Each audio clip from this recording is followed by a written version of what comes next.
Alerta na área de saúde, hein? Grande Vitória já registra mais de 2.000 casos de gastroenterite nos primeiros dias de janeiro. Ao vivo, vou chamar Natália Munhão. Natália, eu tenho muito cuidado com isso, com relação à alimentação na praia, porque na praia, às vezes, a gente come de tudo. Eu, por exemplo, já tive problemas porque comi muita ostra. Fiquei 4 dias passando mal. Tem que ter cuidado, né, Natália?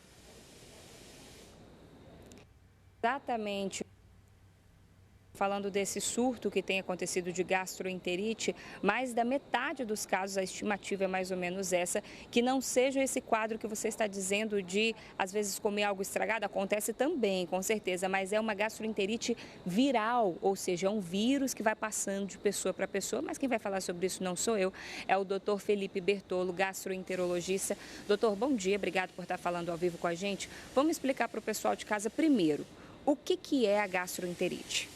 Bem, a gastroenterite é um processo infeccioso inflamatório, né? Uma inflamação que acontece no estômago, no intestino e principalmente se expressa com náuseas, vômitos, mal-estar, diarreia, febre baixa, dor abdominal. Geralmente esse é o quadro clínico dessa inflamação, que pega desde o estômago até o intestino. O que pode causar essa inflamação? Muita gente acha que é só a comida passada, comida de praia, algo assim, mas os casos que estão acontecendo, os mais de 2.000 registrados só em janeiro, a maioria é em relação a isso ou ao vírus? Essa é uma excelente pergunta. As pessoas muitas vezes ficam mais preocupadas com a maionese, com às vezes o gelo da praia ou a água com que vai ingerir. A melhor maneira de se prevenir a disseminação do vírus é lavar bem as mãos. Por quê? Porque a gente acaba entrando em contato com secreção e essa secreção intestinal, as fezes, que é ali que moram o vírus. Então, toda vez que a gente vai ao banheiro, que a gente usa o toalete de alguma maneira, tem que lavar muito bem a mão, porque ali é a principal maneira de transmissão. Algumas pacientes, por exemplo, relatam surtos em casa, geralmente filhos têm, depois os familiares também apresentam. E qual é a maneira de disseminação? Exatamente essa. Foi ao banheiro, por acaso não lavou bem a mão e aquilo acabou cumprimentando, acabou contaminando outros meios e a pessoa nova se contaminando. Geralmente o vírus não vive muito no ambiente, né? Assim, a maçaneta, talher, então o vírus não vive muito tempo ali. Então, geralmente aquele contato realmente assim, eu por alguma razão entrei em contato com alguma secreção fecal e depois, sei lá, preparei o alimento ou tomei um copo d'água na sequência e aí entrei em contato, levei esse vírus para a boca e aí ele fez uma nova infecção. Doutora, a gente sabe que o quadro clínico durei cerca de 3 a 5 dias para a pessoa melhorar, vamos dizer assim popularmente, né?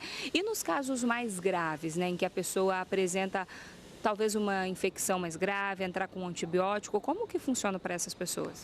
Os principais dados de maior gravidade são febre alta. Então, febre acima de 38,5 não é comum num quadro infeccioso viral. Então, se você mantiver esse quadro por mais de 12, 24 horas, vale a pena uma avaliação médica.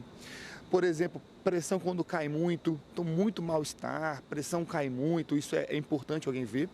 E nas crianças e nos idosos, um outro dado muito importante é quando você não consegue ingerir água adequadamente. Então, se a gente está de frente com um caso que está tendo muito vômito e a água, eu não estou conseguindo tomar água de maneira adequada, estou ficando com sede, ou estou percebendo que o xixi está muito concentrado, a criancinha está muito irritada, não está conseguindo se hidratar, não está conseguindo amamentar de maneira adequada, são quadros importantes que aí a gente precisa hidratar, ir para o hospital, às vezes tentar fazer um antibiótico, mas pensar em outros quadros mais graves. Nos quadros mais comuns, que tem atingido a maior parte da população capixaba, qual que é o tratamento? A pessoa necessariamente precisa ir ao médico? É um tratamento mais caseiro? Pode ficar em casa, não tem necessidade de ir ao hospital, caso você não tenha esses sintomas de mais gravidade. Geralmente, se for só uma diarreia, um mal-estar, é um remédio sintomático. O principal é tomar muita água.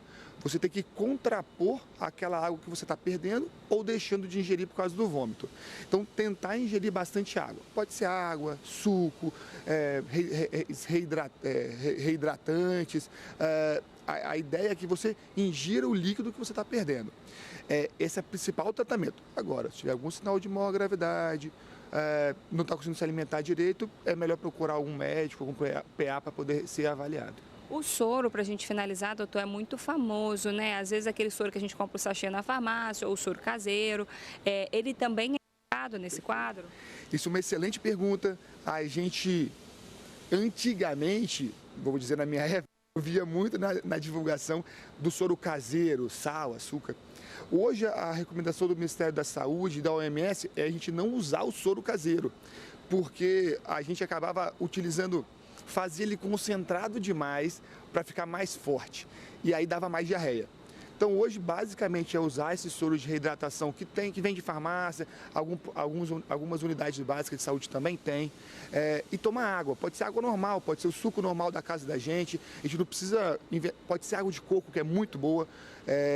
Podemos tomar todos esses soros. O soro caseiro, se for tentar não ser aquele que a gente já fazia isso, né? A gente tentava concentrar um pouco mais para deixar ele mais forte, para melhorar mais rápido. E aí a gente acabou não mais recomendando esse soro por conta disso. Muito bem, obrigada, doutor Felipe. Tá vendo, né, Dudu? Minha avó realmente metia açúcar e o sal no soro, que ela dizia que tinha que ficar mais forte, mas não pode não, gente. Volto com você aí do estúdio. Valeu, obrigado, Natália. Obrigado, doutor, pela participação.